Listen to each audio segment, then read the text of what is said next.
Okay, Potter's Journal. It is August 2022.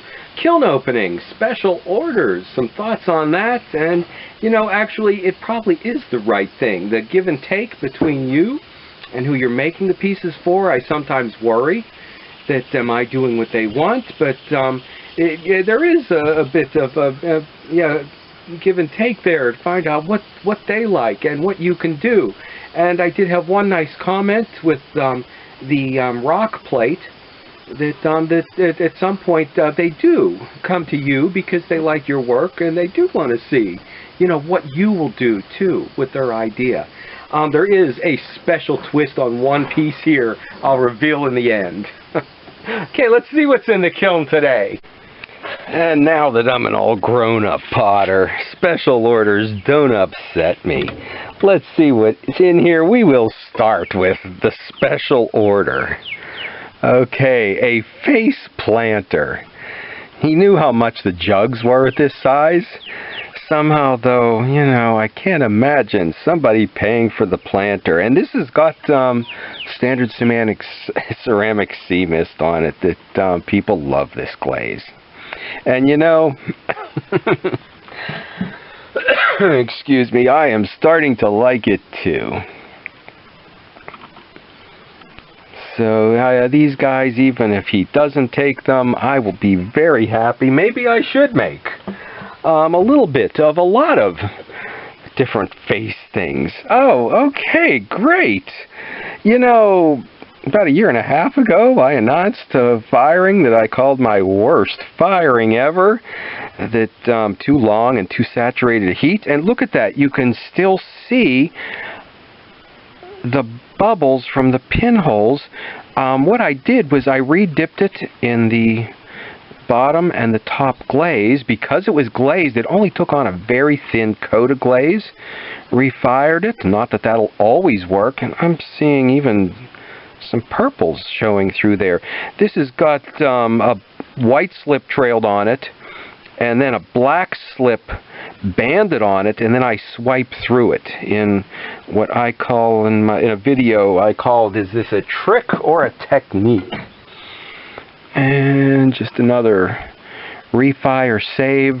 That was a year ago, year and a half ago. I've slowly been putting them in here one at a time. Oh, you know, this is an onion jar. Another long ago video. I never fired them. I don't like this glaze on. It's still a nice glaze, but I'm not crazy about it on a light body. I think you know I like a dark body called hazelnut brown from Standard. I'm seeing little chips. Oh, here again. I'm gonna have to do another kiln refurbishment. I think these, I like them better with the large holes in them. But I'm not sure about that one being a good seller. And you know what? I needed something with a little bit of height. So this is, I hand brush the cobalt tulips on here, and then it's got a glaze over top. Traditionally, this would be an Albany slip glaze, but I've been putting the sea mist blue up there. And you know what, I'm looking for a better glaze, a better white glaze to do this Pennsylvania stoneware kind of pieces, and that's not really as bad as I thought it was in my head. We'll put that one aside. Okay, back to the special orders. This is a good one. She likes my pie plates. She said, could you make me a pie plate like that with holes in the bottom? Okay, so pie plate channel. Is this a special plate? Is that going to brown your pie special? Well, she wanted it to put her rock collection in. And since I've picked up rocks from various parts of the world too, we formed an instant bond. And she liked this continuous winding pattern.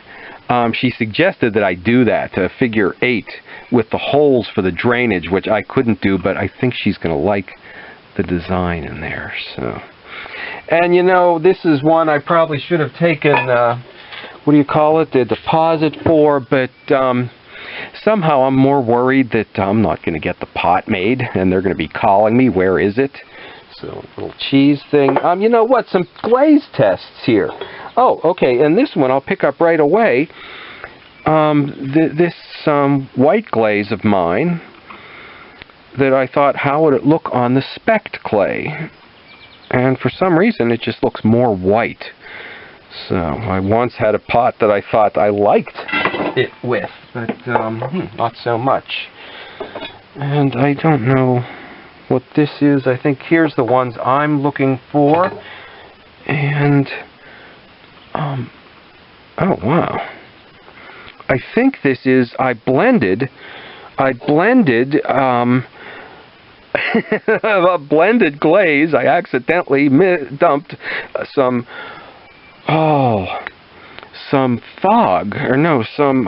oatmeal on top of another glaze that one was, accidentally, and then I combined it with one that was only coming up bubbly, and it came out completely smooth, no pinholes. Unless that's what this is. You know what? I'm going to have to do this all over again and take notes and use the one pattern with the wavy and say it's got that glaze in, and the other pattern with the spiral and say it's like that. I don't know if you do that. Don't keep track of what the glaze tests are. I know they're on the specked clay. So, okay, we'll have to do this one. Glaze tests. How smart is that? Well, it's usually standard procedure for me. Okay, we're back to the special orders. This is the chicken roaster, where they put a marinade, but I think it was made famous with the term beer can chicken, where they just stood it up over a beer can. So I want to get 4 of these before I take them to the market and give him a call. These were refires, and this case, I still see the pinholes in there. So in this instance, on the one, it didn't work. But on the other one, looks like we're okay. And, yeah, another one where it was rough in there, and a refire, we got that smoothed out. So, that's kind of new to me. I'm glad I didn't throw the pieces out. They've been sitting here for over a year. And just one of those standard Rooster Hill pottery pies. So the special order, kiln a load. Let's go straight for the special order.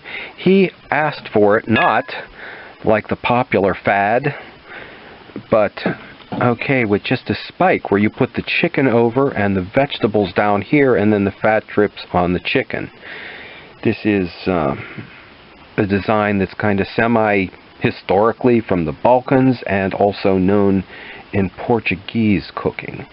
And I think I don't see any flaws, which is good, because I'm giving him 4 choices, but really I only made one in this style. In the next kiln, I will get one of these in there with my green glaze, and I think the other one's just another with the standard sea mist. So we've got one of these egg separator guys, and I don't sell a lot of those, but another little cream pitcher, syrup, vodka, okay,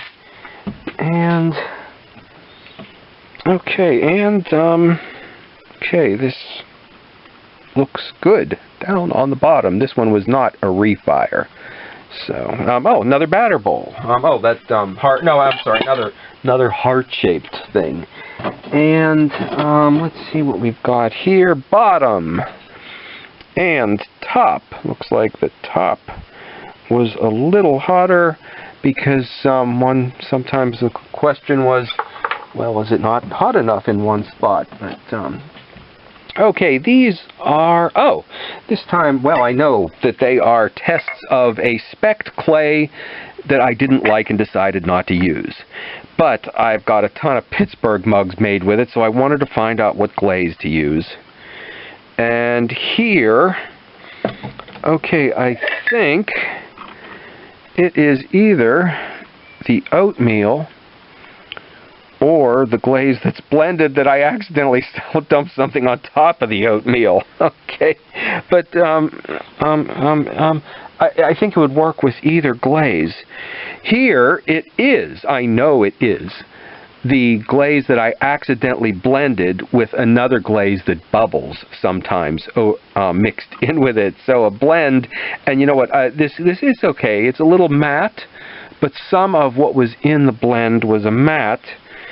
And here, oh, it's my white glaze that I'm looking for. And you know what, here I like it as a crock and jug color, although I really should take the time and change it to get it a bit of a gray to it and a blue. But oh great, the clay I don't like. I do like with this glaze, but you know what, I still have some of this, so I will reserve it for this, because I know, pulling back this first one we pulled out, people like to watch the video I did where I do this slipware brushwork. And since it's a thing from my past, I'm not crazy about it, but I still like to do a few of those pots. Oh, don't look in here. You can see there's drips of glaze down there, back to needing to do a kiln refurbishment. I did one as a video a long time ago. It's taking extra time every time I load, having to put these kiln supports pot underneath each pot. And this was my first special request. I said no originally, but now it has become, okay, a standard item for me.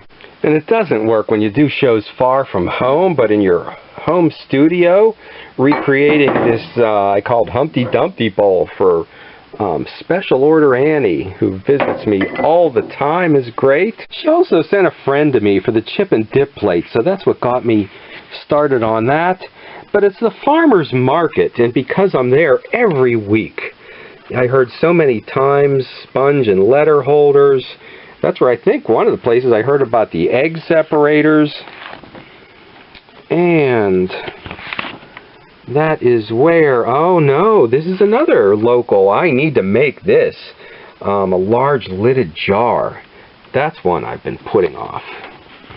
Yeah, the farmer's market, because I'm there every week, I can say in 4 to 8 weeks. Now with the larger spouted oil pours, she came back to me the next week looking for it. She didn't take it in the end, but I only made 4, and 2 of them sold almost immediately after she said she was going to pass. Next, I've got to get to work on a triple bowl, maybe even a quadruple bowl. Okay, we just pulled those out of the kiln, and my little heart cream pitchers, they want the sugar and salt to match. So, okay, they were all out the door successfully. I don't take a deposit. I'm more worried about will I get the piece done. Nothing had anybody's name stamped in it, but the face planter. Okay, I couldn't find his address or phone number. So I now have a page in here that I have them fill out a sticker with a name or an email, a phone number, so we don't do that again. Okay, and so yeah, I like the working with people and creating my version of something that they would like to see or have.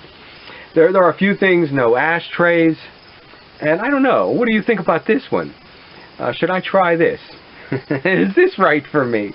The sweet old thing came up to me at the market, said, little vases, little vase. Put an extra long lip out that comes out, drill little holes in it to hang earrings on. Okay, should I give that a try? Stop back and see what goes on here in the studio next week.